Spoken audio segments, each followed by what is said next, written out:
Hi everyone, welcome back to the GameSpot stage here at E3 2017. Joining Dave and myself is Jeff Strain from Undead Labs. Welcome. Thank you. We're going to talk about State of Decay 2. Great. So you had a reveal, was it last year it got revealed? Last year we revealed that the game was under development. Yes. And this year we're showing gameplay for the first time behind closed doors. So what's the reaction been like? Not only at the Microsoft press conference, there was a big cheer, Yeah. but now you can see people seeing more of the game finally. Yeah. Well, I'll tell you what's fun is that a lot of the people who've come in for the behind closed doors demo were fans of the original, right? And so a lot of our presentation was built around kind of educating people about what makes State of Decay different, and then talking about where we're taking it from there. But we got to skip a lot of that stuff for almost all of them and just immediately dive into the new cool stuff. Awesome. Yeah.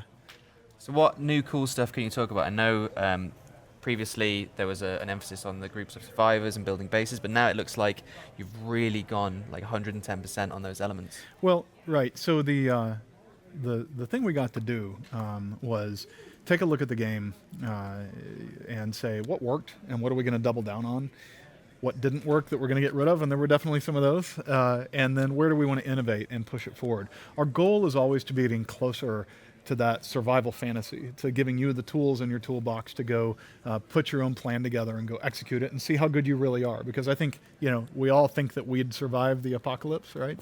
And so what we're specifically showing here is some of those areas where we took things that worked and deepened them and doubled down on them. And very specifically, that is the RPG aspects of the characters, the other survivors that you find. That's much more deep and much more sophisticated, interacts with the simulation in much more meaningful ways. And then the base building, that's always been a favorite of people playing the game. So you have far more options to customize and build out your base and start building kind of physical infrastructure to help you survive the apocalypse. So what are the biggest challenges from jumping from State of Decay 1 to 2? Well, we've had a few. The first big challenge was we had to start with a new engine. And so whereas usually with a sequel you get the benefit to start where you left off, we had to do a lot of rebuilding from the ground up, and that's never fun, but I think the benefit is that players can expect to see a much smoother, much more polished, and much more beautiful world. But really, beyond that, the biggest challenges have just been how do we take this kind of known formula and not just do the same thing, but instead bring in fresh ideas and really innovate while still holding on to that core of what made the first one work.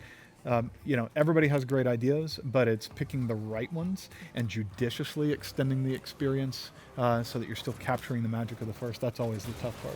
I believe this is set 15 months after the previous game. That's right. About between 12 and 15, somewhere in there. Yeah. How has that changed the gameplay world? And is loot going to be rarer because survivors have already pillaged the area because it's over a year later? How has it kind of changed the way you play? Yeah, it is. The world has moved on. You are definitely dealing with not a fresh apocalypse where you can still go into the supermarket and find Twinkies everywhere, right? Now you have to work harder for that. And I think the emphasis is more now on what is your long-term survival strategy? It's not so much about getting to next week or even next month. Now the focus has shifted into what are you going to do for next year? And a lot of the base building options and the character attributes and the things that we're using to kind of deepen that survival fantasy are built around that more long-term thinking. That gameplay loop that is classically fortify, find new survivors, gather, craft, that gameplay loop classically in some games can just become repetitive, but I know you guys are introducing some new elements to kind of break the cycle and keep punching into that gameplay loop. We do that with a couple of ways. The first game had a specific story arc with a beginning and middle end that you flowed through.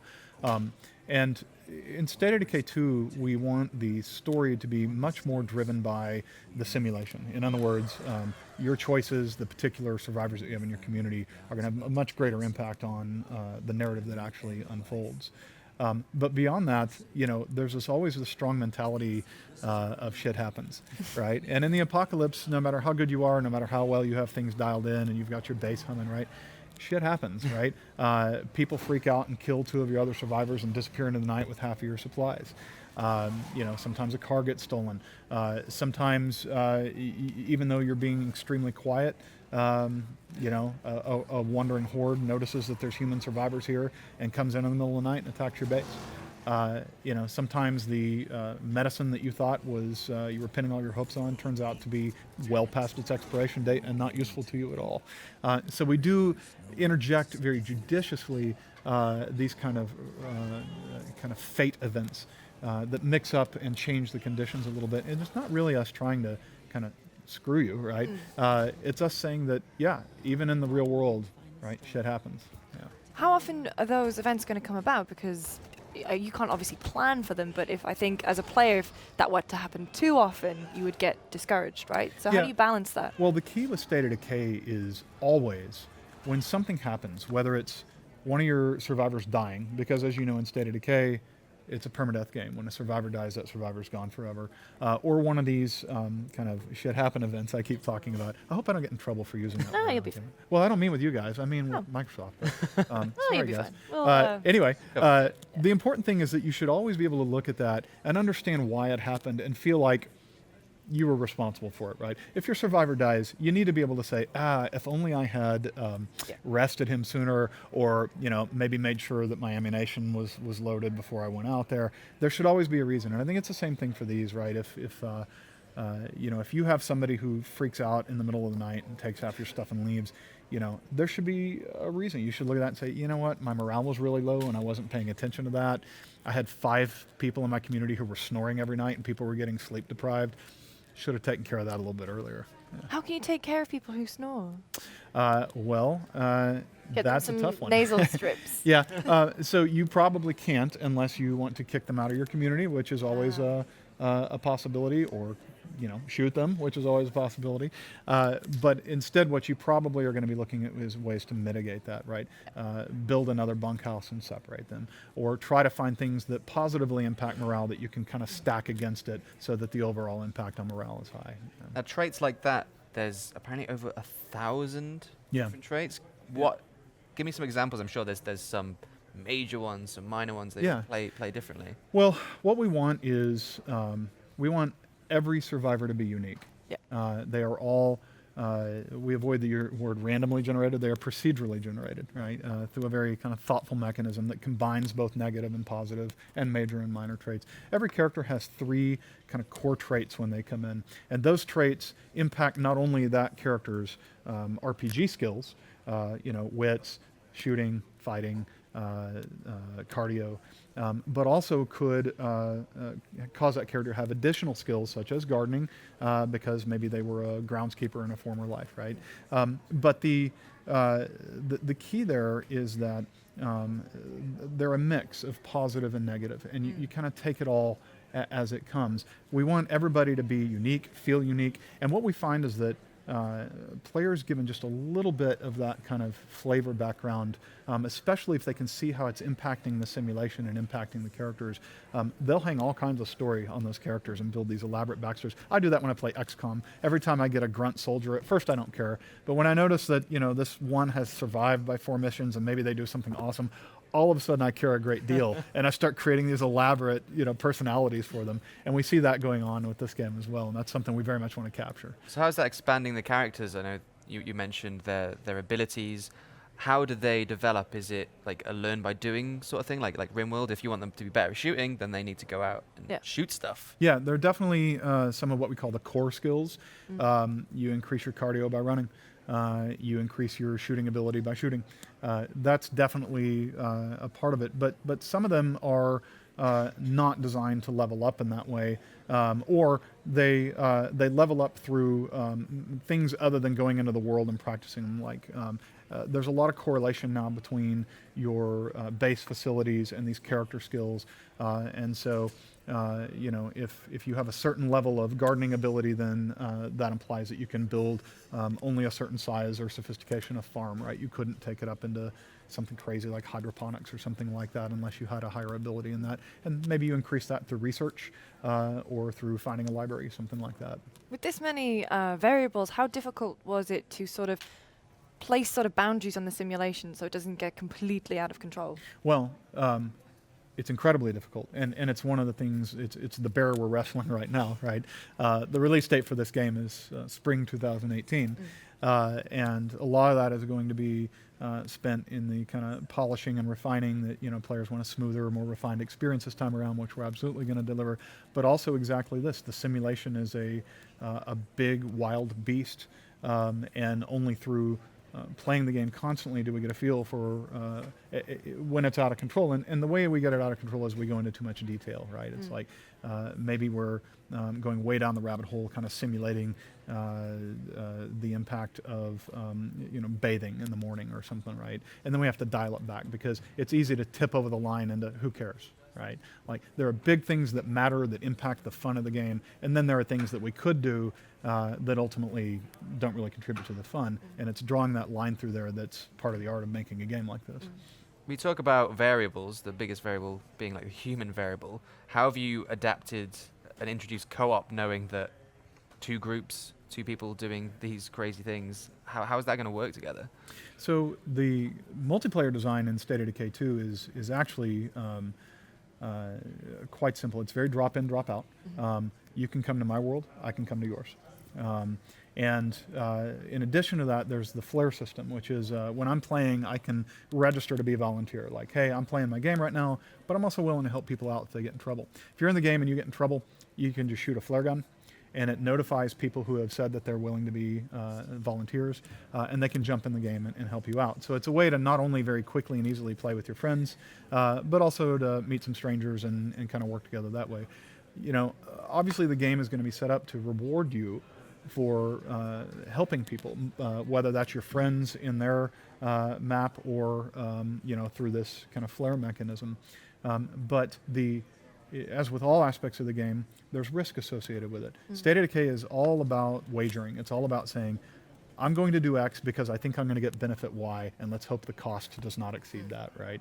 And so when you go help somebody, there will be the game will reward you for doing that. But if your character dies in their world, just as if the character had died in your world, that character's gone forever. Yeah. So it's we balance these things through that risk-reward cycle. Is there friendly fire? No, not in the traditional sense. No. Now you could do something griefy, like bringing some fireworks in and putting them in front of your host base and drawing all the zombies. But no, there's no direct friendly fire. So you're very focused on it's you against the zombies. There's no human enemies. Yeah, and that's always been the heart and soul of the game, right? State of Decay is not a grim game. It is set in the zombie apocalypse, but it's a game about humans working together to overcome a common threat. Now, there are going to be different enclaves within the game of other survivors. Sometimes relations may be sour between those. But yes, profoundly and fundamentally in the multiplayer design, in the narrative design, and everything we do, we really want the game to be about working together to overcome obstacles. You mentioned... sorry, Lisa, go ahead. I was going to say, is that a conscious choice, given that a lot of zombie media, as it were, starts off that way with the humans all working together, but ultimately disintegrates into infighting and betrayal a lot of the time, and murder? Yeah, it is. And the truth is that you have to watch out for that, right? We modeled that. Every survivor has personality quirks and beliefs, and even along the primary axis of the apocalypse, which is, are you practical or are you kind and ethical, right? Like, where are you going to fall along there? Because sometimes you have to say, hey, look, we can be nice all we want, but are we all going to survive or not, right? As you play the game and make choices, those survivors in your community who agree with that choice are going to be happier, and those who think you're being stupid are going to be less happy. And so you are making that choice about how to manage that and the kind of personal dynamics there the whole time you're playing. So that is a real factor. But in terms of kind of the overall goal of the game, the goal is to mitigate that. The goal is to not make everybody happy, but at least manage it to the point that you can survive together. Now you mentioned it's now a long-term thing. You're thinking about surviving years ahead. How has that influenced the base building? Are you making bigger things? Are you building things like that's going to last you a long time? Are you going to see that transition of time and be rewarded for kind of bunkering down for that amount of time? We're certainly not going to try to model years passing. But for example, in State of Decay 2, power and gasoline become very real things, and being able to power your facilities and have more sophisticated facilities because you now have power, there's more of an emphasis on that. The first one felt a little more rustic, tents for infirmaries, and you definitely still start with those kinds of things, but you're able to build more sophisticated infrastructure, and we're trying to capture that feel that we can't really afford short-term decision making anymore. Yeah. With the emphasis obviously on looking to the future, then you must, by sort of default, the players, like the size of the map must be much bigger because you have to go out and scout further, right? So we actually we have 3 maps, each roughly the size of the first game, and we do that so we can have a little bit more variability in the look and feel and biome of each one. And I think as we look to expand this game over time, rather than having to kind of bolt onto a large contiguous world, we'll do that by introducing new maps with very distinct flavors from each other. And how do those maps interact with each other? Is it kind of a seamless one area to another thing, or are you going to be working in that one map and kind of that's where your base is and you have to kind of work in there, go and come back? Yeah, so you'll fundamentally play for a period of days or weeks within your one map. But when you move bases, and there are very strong reasons to do so, it will often behoove you to explore a new area and go into a new map location. So the kind of the way to think about it is you're traveling to a different part of the world, and it's not contiguous. It may be 20 miles down the road, it may be 40 miles down the road, it may be 100 miles down the road, but we get to skip all the boring stuff in between. Yeah. So you're more like zombie surviving nomads going from place to place trying to stay safe. That's right. Yeah. And then bashing people because with the game is persistent, right? You consume everything in the area. When you're ready to take that next step and go pursue those higher goals, sometimes you have to move on to where there are new resources. Yeah. Will that persistency, like once you've kind of explored the world, will it kind of refresh and you'll be able to go back and find more things, or are you kind of just always moving forward? You're always moving forward. Yeah. Awesome. All right. Well, Jeff, thank you so much for coming down and talking to us. Yep. Can you remind the folks at home when State of Decay 2 is due to hit? State of Decay is scheduled for release in spring of 2018. We can't wait. Cannot wait. Thank you so much. Thank you guys so much. It's Thank been an you. honor. All right. Bye-bye. For more on this year's E3s and all of the biggest games, make sure you stay tuned to GameSpot.